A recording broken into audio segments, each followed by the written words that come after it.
Damos la bienvenida a la licenciada María Isabel Cordero. Ella es directora de Sendas. Sendas es una vieja y querida organización creada en Cuenca. Viene trabajando por varios años, utilizando varios mecanismos, campañas comunicacionales, también plantones, tratando de incidir en políticas públicas, dando un lugar muy importante también a estos temas de género. Sendas acaba de presentar un estudio sobre costos de omisión en salud sexual y reproductiva en Ecuador. Vamos a hablar sobre este proyecto, pero quisiéramos antes, licenciada Cordero, conocer su punto de vista sobre lo que se viene haciendo desde la Secretaría de Derechos Humanos con Bernarda Ordóñez, que ha tenido un último, digamos, logro importante cuando el presidente de la República ha anunciado el día de ayer que Ecuador activa el Sistema Nacional de Erradicación de la Violencia de Género, con una aspiración, diríamos que utópica, pero así son los proyectos cuando se los realiza con decisión de lograr que el feminicidio se erradique en Ecuador. Ojalá se lo logre. Le damos la bienvenida. Buenos días, Gustavo. Muchas gracias, Antena 1, por el espacio. Como siempre, el cariño es mutuo entre Sendas y Antena 1.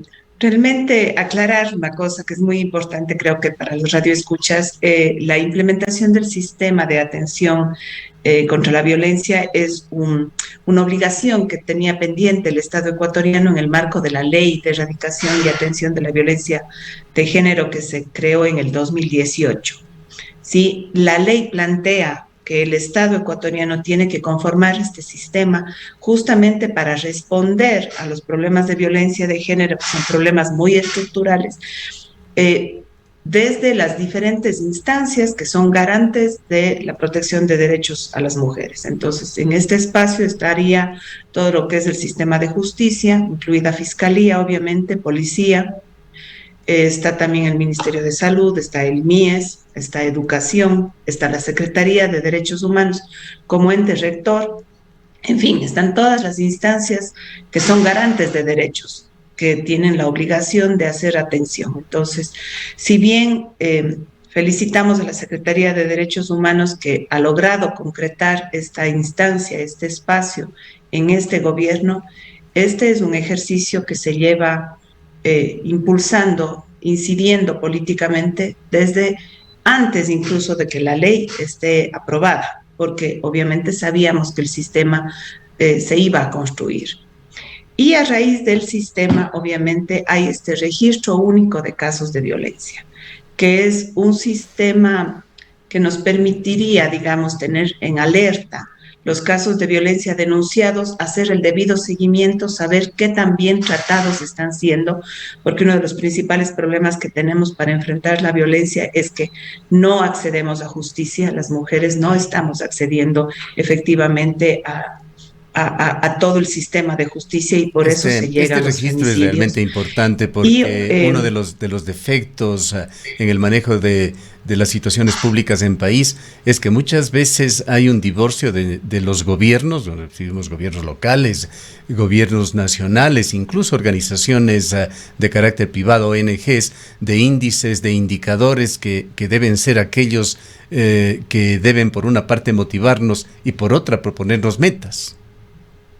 Así es. Por eso es lo importante del registro, porque este registro efectivamente nos permitirá a nivel nacional y con una lógica ya territorial saber exactamente cómo está la situación de violencia, siempre y cuando esta violencia sea denunciada, porque el otro tema que tenemos que también estar conscientes es que muchísimos de los actos de violencia de género no se denuncian. Desde la sociedad civil sabemos que 1 de cada 3 actos de violencia sexual son denunciados y de esos casi ninguno llegan a ser judicializados porque el proceso es muy tortuoso, tanto para la víctima como para la familia de la víctima, porque se revictimiza, o sea, pese a que la ley plantea que no se debe revictimizar y es un principio rector de la Ley de Erradicación de Violencia, las mujeres, sobre todo niñas y adolescentes que son víctimas de violencia sexual, tienen que contar su historia en repetidas ocasiones y luego tienen que ser ellas las que terminen demostrando que fueron víctimas. Entonces, realmente creo que hay muchísimas cosas que ajustar en el sistema de atención a víctimas de violencia de género y este es el principio, o sea, sabemos que puede haber voluntad de discurso, pero algo que estamos vigilando como sociedad civil es que sabemos que la Secretaría de Derechos Humanos no cuenta con recursos económicos efectivos para que la ley se implemente a cabalidad.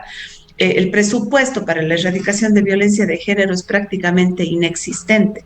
Si bien ya en el gobierno de Lenín Moreno ese presupuesto se recortó absolutamente, o sea, se cerró el presupuesto, en este gobierno realmente no tenemos conocimiento de qué asignación presupuestaria. Esto es Y todos sabemos verdaderamente que una lamentable política sin y presupuesto no se preocupante, puede ejecutar. que es lo primero, antes que incluso que sus índices, lo primero que tendría que exponerse públicamente. Ahora, la base, las cifras de las que se parte son tremendamente preocupantes en Ecuador. Se dice que 6 de cada 10 mujeres sufren algún tipo de agresión en algún momento de su vida. En promedio, una muere cada 3 días. Son cifras de hoy en día en Ecuador. Ustedes han presentado este estudio sobre costos de omisión en salud sexual y reproductiva en Ecuador. Entendemos que no son solamente costos monetarios, son costos de cómo golpean también a la sociedad en su conjunto. Imaginamos que ingresará también hacia el tema personal, psicológico de las víctimas. Cuéntenos un poco sobre este proyecto. A ver, el estudio de costos de omisión es un estudio que se hizo con el apoyo de PPFA y se lo hizo de manera coordinada con el Ministerio de Salud y con UNFPA. Este estudio se lo hizo a lo largo de 5 años, no es un ejercicio al azar, es un ejercicio que contamos con el apoyo de expertos en México para realizar esta investigación. Y efectivamente lo que trata de mostrar al país o lo que evidencia es lo que le cuesta al país el no invertir en prevención. Por eso se llama costos de omisión. Es los costos que el Estado omite o no hace en prevención y por ende le cuesta muchísimo más la inversión en atención. Entonces, y efectivamente lo que se muestra no solo es los costos de inversión en salud, sino, por ejemplo, cuánto le cuesta al país la muerte materna, cuánto le cuesta al país el embarazo adolescente, cuánto le cuesta al país el abandono, la deserción escolar o que esas adolescentes embarazadas no tengan acceso a trabajos dignos. ¿Sí? Entonces, esto en suma se convierte en millones de dólares. Entonces, así hemos evidenciado que por cada dólar que el país invierte en prevención, se ahorraría $17 en atención. ¿Qué deriva esperan ustedes de este proyecto? Son cifras, entendemos que estará trasladándose a las autoridades con la aspiración de que éstas de alguna manera incidan en las políticas públicas. Así es, fíjese que los costos de omisión evidencian que el Estado ecuatoriano pierde 448 millones de dólares cada año debido a los embarazos no planificados, porque estos embarazos no planificados implican, como decía hace un momento, abandono, deserción escolar, precarización laboral, muertes maternas que son totalmente prevenibles y si nos ponemos a pensar, la apuesta que tenemos este rato es cuestionar al Estado y poder decirle, bueno, si ustedes gastan 448 millones de dólares al año en atención y no en prevención, ¿qué se podría hacer con ese ahorro, con ese gasto que no debería invertir el Estado porque está gastando solo en atención, cuando podría gastar muchísimo menos en prevención y ese ahorro invertirlo en otras cosas, como por ejemplo una mejor educación sexual o como prevención de muertes maternas, que es lo más fácil de hacer y que lamentablemente el año pasado el Ecuador superó su índice de muertes maternas con creces.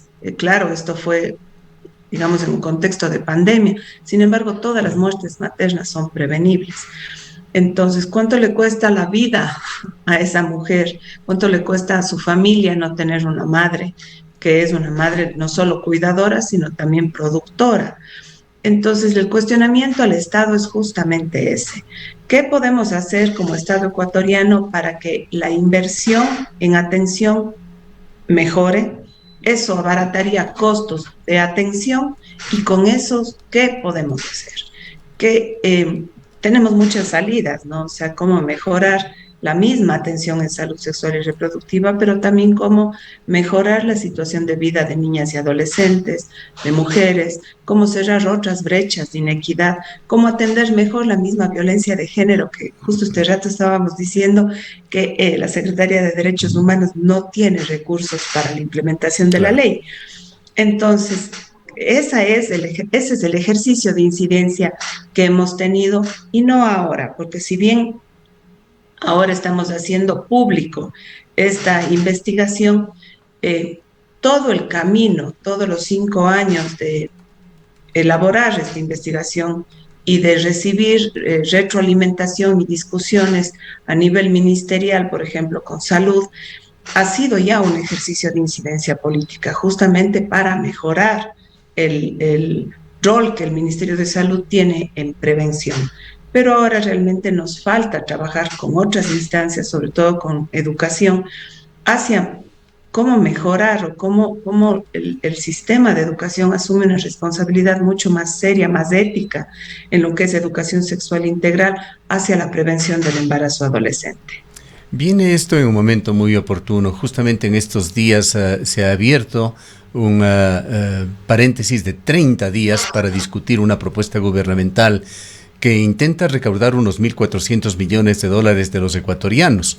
Se discuten en todos los tonos y con las más diversas visiones estos temas. Hay en general en los sectores de izquierda una satisfacción porque se intente cobrar más a los que más tienen en Ecuador. Pero tanto en sectores de izquierda como de derecha, esto visto a través de la lupa de los economistas, existe justamente esa preocupación y ese gran cuestionamiento que se hace: ¿algo de este dinero va a ir invertido al sector social?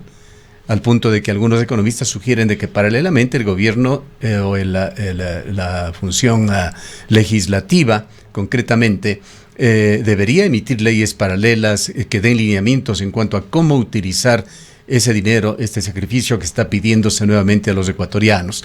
La historia tributaria en Ecuador es sumamente dura y debería ya dejarnos enseñanzas. Lo que ha sucedido con el aumento de impuestos, incluso contribuciones especiales que se ha dado, es que esto jamás llega a los más pobres. Allí tenemos el caso reciente de las provincias de Manabí y Esmeraldas, por ejemplo, un caso muy dramático. Los impuestos y las contribuciones por lo general se van en el gasto corriente del Estado y es lo que se aspira que en esta ocasión no suceda, que realmente, si es que se pide un nuevo sacrificio a los ecuatorianos, sirva para que se logre más equidad en el país. Cuéntenos ustedes como ONG con los propósitos de Sendas, ¿qué caminos aspirarían a buscar para nuevamente incidir de alguna manera en las políticas públicas del gobierno? Bueno, nosotros como Senda siempre hemos hecho un ejercicio de incidencia política tanto a nivel local como nacional y realmente con este estudio lo que aspiramos es generar un poco más de conciencia sobre, por eso la campaña es clara en eso. Decimos que invertir en salud sexual y reproductiva a este momento es la inversión más importante que tiene el Ecuador. Si nosotros apostamos como país a mejorar nuestras condiciones de desarrollo, a salir de la pobreza, a salir de la violencia, definitivamente tenemos que tomar medidas serias para erradicar el embarazo en niñas y adolescentes. Cada día en el Ecuador 7 niñas entre 10 y 14 años dan a luz. Estas niñas definitivamente no pueden continuar con su vida como niñas. Son incluidas en un sistema adultocéntrico y les toca asumir una serie de responsabilidades para las cuales no están preparadas. Hay altísima deserción escolar. Mientras más pronto se es madre, menos años de escolaridad se tiene y por tanto menos productiva económicamente es esa mujer, porque obviamente no se puede insertar al ámbito laboral en las mismas condiciones que una par de su edad que ha terminado los estudios, por ejemplo. Entonces, eso a su vez profundiza el círculo de pobreza que tenemos en el país. O sea, tenemos que reconocer que el embarazo adolescente trae una serie de consecuencias también en el desarrollo económico de nuestro país. Las mujeres adolescentes que se embarazan repetidamente, que tienen 2 o 3 hijos hasta los 19 años, difícilmente salen de los círculos de la pobreza, ¿sí? Entonces, hacia ahí vamos, ese es nuestro ejercicio de incidencia, eso es lo que tratamos de sensibilizar a los decisores, sobre todo a nivel nacional. Porque, claro, o sea, podemos creer que a nivel local hay un nivel de sensibilidad mucho más alto, mucho más efectivo. En la población también hay esta preocupación porque la mayoría de la población no está de acuerdo con que niñas y adolescentes sean madres. Sin embargo, parece que desde las políticas nacionales no hay una real preocupación en el tema y no hay esta capacidad de enlazar o reconocer que el embarazo adolescente lo único que hace es profundizar la pobreza en el país. En esto tiene usted absoluta razón, licenciada Cordero. Ha hablado usted ya del presupuesto y de la falta de transparencia, incluso en la información que se tiene sobre este tema. Usted señala de que no hay un presupuesto para estos proyectos que con mucho despliegue propagandístico pregona el Estado. Realmente debería empezar señalándose qué presupuesto se está destinando para esto. Pero también es importante señalar que no son solamente las mujeres. Usted ha señalado ya también, son los niños y adolescentes víctimas frecuentes de estos problemas. Hay otros segmentos vulnerables en Ecuador. Y quisiera preguntarle, ¿qué reflexiones ha generado en Sendas, en usted, esta macabra historia de 2 hermanos, hombre y mujer de 6 y 8 años, torturados en Naranjal? Y viene aquí nuevamente el tema de la falta de efectividad del Estado. Allá se está investigando en Naranjal a funcionarios públicos que conocieron el caso y que no hicieron nada al respecto mientras este se seguía desarrollando. Gustavo, yo creo que lamentablemente la violencia de género, porque tenemos que reconocer que la violencia basada en género no es solo la que afecta únicamente a las mujeres, sino es a todos esos cuerpos femeninos o esos cuerpos considerados como no valorizados, y los niños están ahí incluidos, ¿sí? Porque hemos naturalizado la violencia hacia los niños, o sea, toda esta forma de pensar de que la letra con sangre entra o que el padre o la madre tienen derecho a agredir a los niños en un afán de educar, responde a la misma dinámica que sostiene que las mujeres tienen que ser maltratadas para que entiendan cuál es su rol, cuál es su tarea, cuál es su función en la vida. Sí. Y lamentablemente estos casos que no son aislados, creo que este caso puede haberse convertido en noticia, pero nosotros somos testigos de cientos de casos en donde los niños y niñas son víctimas de agresiones brutales. El 80% de delitos sexuales contra niños y niñas ocurren en el ámbito familiar. Claro. Sin duda, ¿sí? El caso de Naranjal no es sino una punta de ese iceberg. Exactamente. Además de eso, y claro, hay muchísimos vacíos justamente por esta falta de recursos para la atención en el tema. O sea, no podemos esperar que los servidores, llámese juntas cantonales de protección de derechos o el mismo sistema de salud o la misma fiscalía, actúen con eficacia y prontitud y tempranamente, si realmente no cuentan con los recursos ni la capacitación para hacer las intervenciones debidas. O sea, nosotros mismos como instituciones hemos capacitado a cientos de funcionarios que después son removidos de sus funciones aquí en Cuenca, son reemplazados por gente aquí en Cuenca tenemos un tema lacerante, el uso de menores de edad para solicitar caridad en las calles, y no vemos acciones públicas para de alguna manera por lo menos controlar, sino detener este abuso. Claro, porque eso también responde a que no hay políticas claras en el tema y que no hay recursos para hacer esa atención. O sea, cuando uno piensa como ciudadano, quiero denunciar que hay alguien que está usando a un niño para pedir caridad, no sabemos qué va a pasar con ese niño, dónde va a ir a parar ese niño. Hay un sistema de protección para ese niño, hay una casa de acogida que realmente pueda hacer atención a ese niño. Y claro, no sabemos, no tenemos respuestas al respecto y lamentablemente tampoco tenemos capacidad de respuesta como ciudad, por ejemplo, Exacto. El para ciudadano se pregunta incluso a quién debo brindar esa llamar, a quién atención. puedo llamar para una atención efectiva. Desgraciadamente el tiempo se nos ha agotado. Felicitamos esa siempre Muchas importante gracias. labor de Sendas y le dejamos en su intervención final. Muchísimas gracias. Efectivamente, solo hacer un llamado de atención a toda la ciudadanía sobre la responsabilidad y el rol que tenemos de erradicar el embarazo adolescente. Yo creo que todos en nuestras casas podemos hacer algo, podemos aportar un granito de arena y definitivamente prohibir, imponer, someter, violentar a las adolescentes no es la respuesta para erradicar el embarazo adolescente. Tenemos que, como familia, mejorar nuestra comunicación, mejorar nuestras actitudes, abrirnos más y enseñar a las adolescentes a tomar decisiones asertivas sobre sí mismas. Muchas Muchísimas gracias. gracias. Gracias a usted. Han escuchado a la licenciada María Isabel Cordero, directora de la ONG Sendas.